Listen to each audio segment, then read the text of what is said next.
Well, he hasn't even taken office yet, and we're already seeing some of Donald Trump's campaign promises come to life. The Trans-Pacific Partnership is dead, my friends. That is right. Now, this is according to the Senate's soon-to-be top Democrat, Chuck Schumer. He told labor leaders on Thursday that the TPP, which is, of course, that trade deal at the center of President Obama's pivot to Asia, will not be ratified by Congress.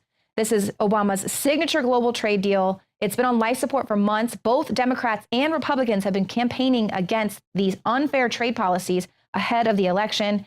And Schumer was making these statements based on some Republican congressional leaders had talked to him privately. So he was like, there's no way, it's not going to happen. Donald Trump, of course, in June said there's no way to fix the TPP. We need bilateral trade deals. We do not need to enter into another massive international agreement that ties us up and binds us down.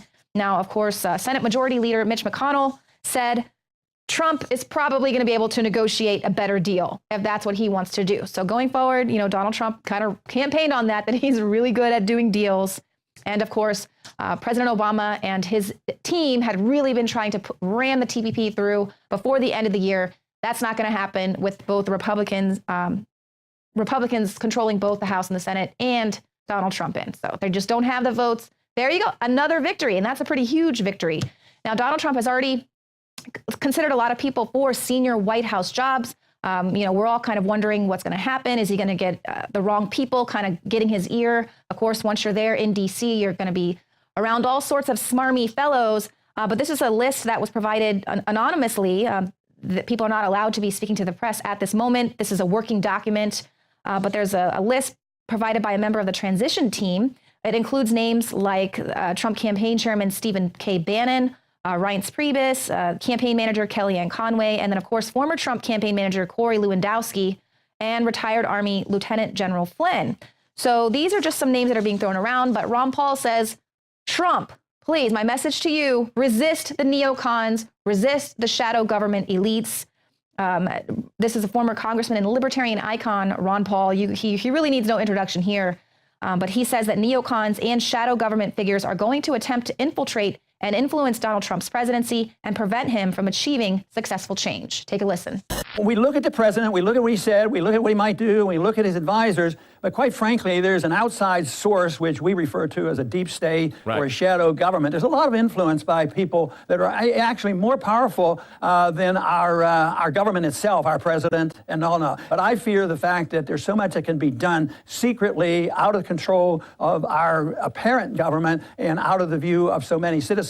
And of course, Ron Paul also warned about the dark actors. Now, we know we've been seeing a war in the Middle East really been ramping up, and that's why we were so afraid of Hillary Clinton getting in. Can't wait to start World War III. But this is what the former congressman was warning about, that wars and military interventions can sometimes be forced upon a sitting president by these dark actors.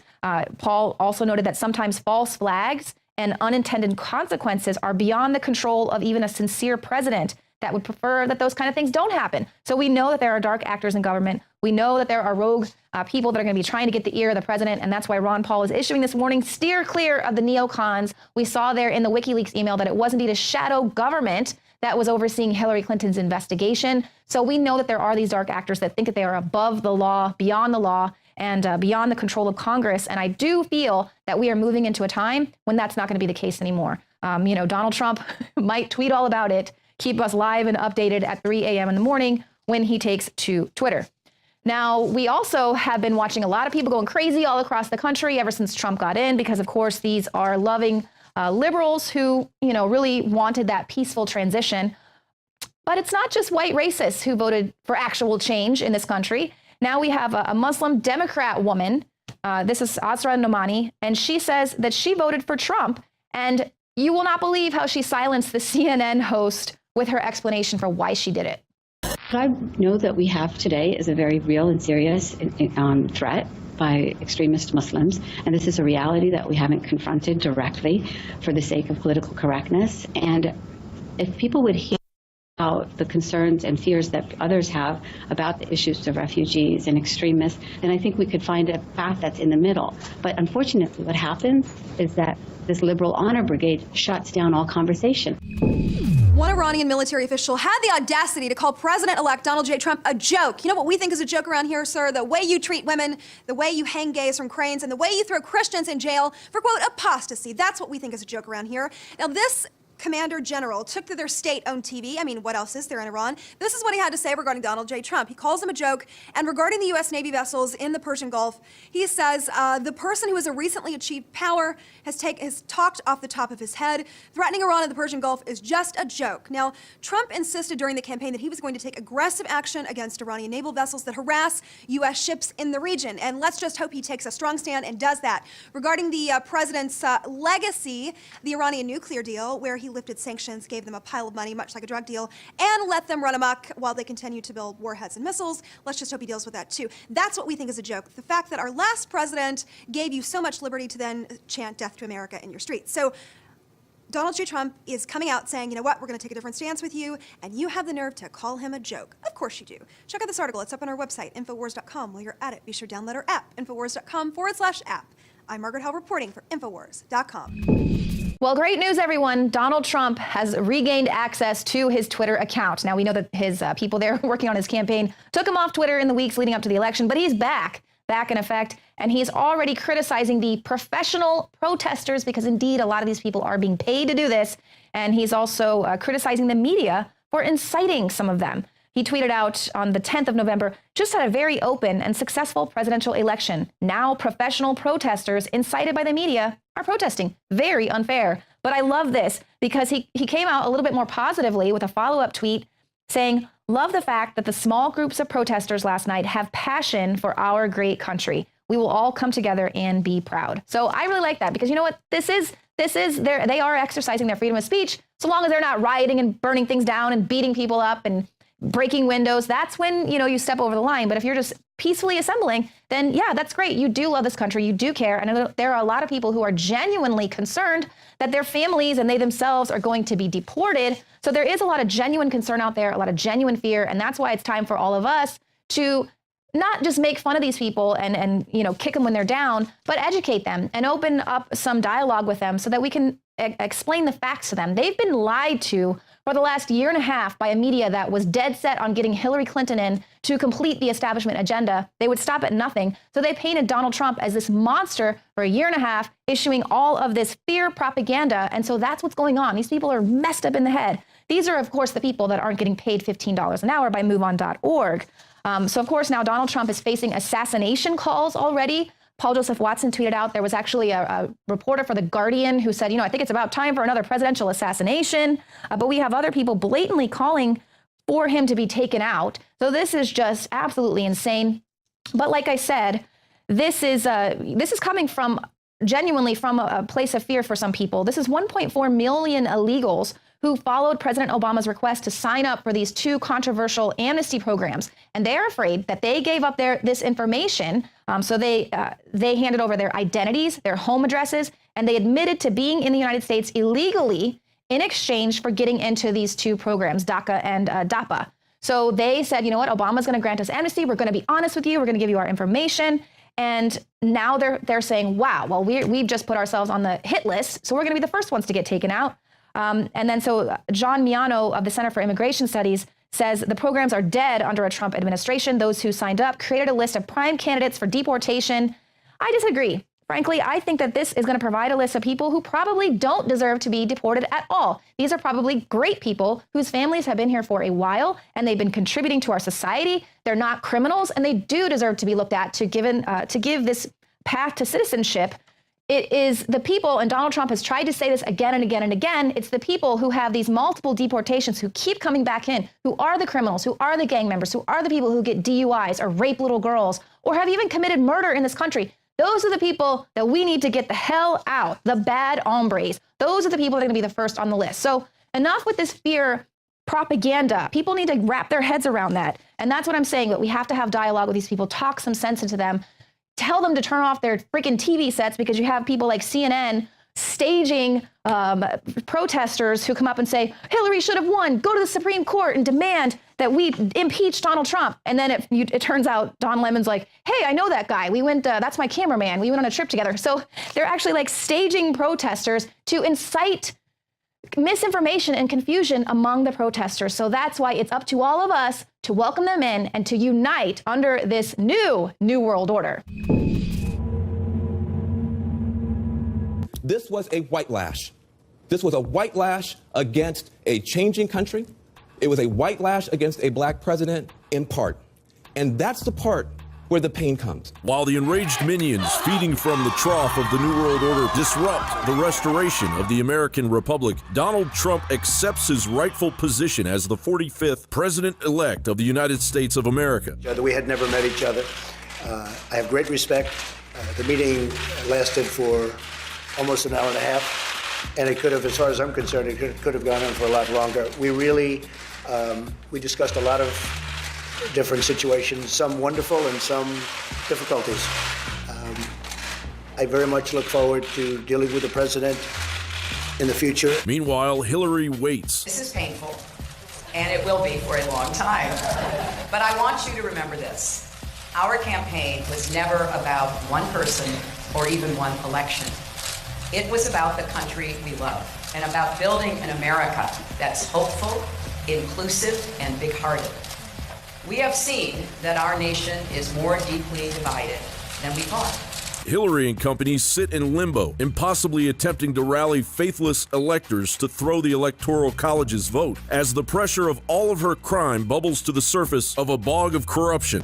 Mr. President, will you pledge not to issue a pardon to Hillary Clinton and her co-conspirators for their many crimes against our country and against society itself? Will you make that pledge?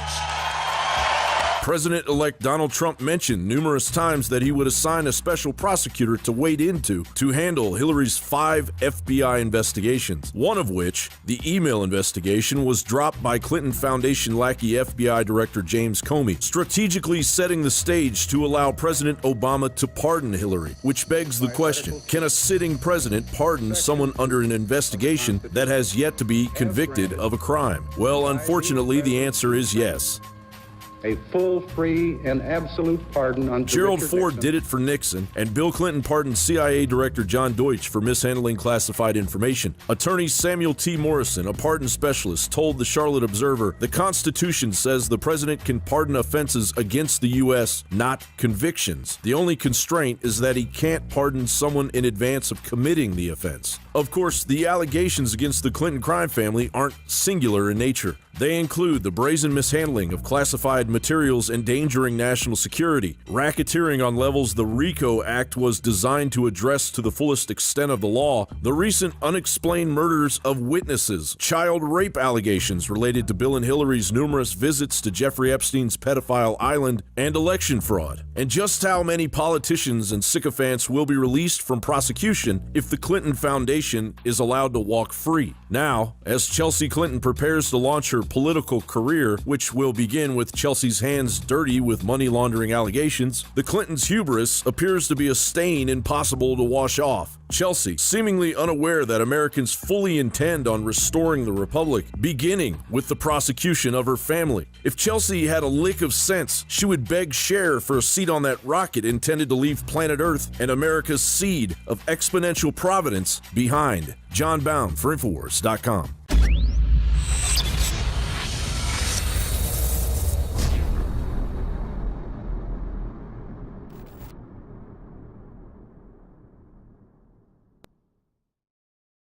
In the past decade, we have witnessed unparalleled scientific discoveries in the area of health. But no one has put together a formula that focuses directly on brain health, nerve growth factors, and optimizing your cellular energy at the same time. DNA Force is one of the most expensive formulas to produce. Some of the ingredients in DNA Force are $12,000 a kilogram. We are using the coveted, patented, only American source of PQQ, CoQ10, and more. You want the best that's out there at the lowest price anywhere? Well, we're bringing you a total win-win. The ultimate value, cutting-edge, trailblazing game changer that also supports the InfoWar. We have produced a limited run of DNA Force, and it will take up to 12 weeks to produce more once we sell out. Secure your DNA Force today at InfoWarsLife.com or call toll-free 888-253-3139.